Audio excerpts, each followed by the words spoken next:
Hello guys, welcome to ആദ്യമായിട്ട് guys. ഇന്ന് നമ്മൾ ചെയ്യാൻ പോകുന്ന ഒരു എഗ് റെസിപ്പിയാണ്. നമുക്ക് നോക്കിയാലോ. എഗ്ഗിന്റെ ഷെല്ലൊക്കെ പൊട്ടിച്ചെടുത്തു. നമ്മളിപ്പോ എഗ്ഗിന്റെ ഷെല്ലൊക്കെ പൊട്ടിച്ചെടുത്തിട്ട് എഗ്ഗിന്റെ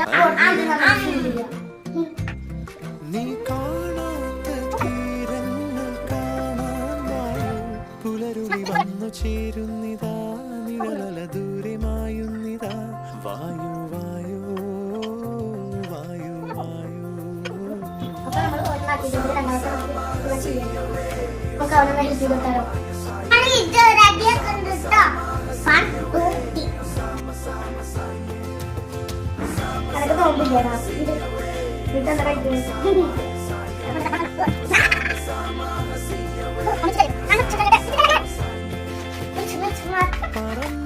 എഗ് എടുത്തിട്ടുണ്ട്, എഗ് ബ്രെഡ് ക്രംസ് എടുത്തിട്ടുണ്ട്, ഇത് കോട്ട് ചെയ്ത്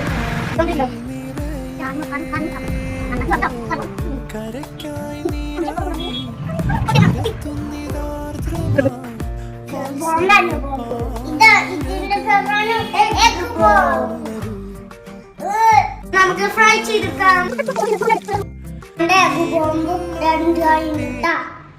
നമുക്കിത് ടേസ്റ്റ് ചെയ്ത് നോക്കാം.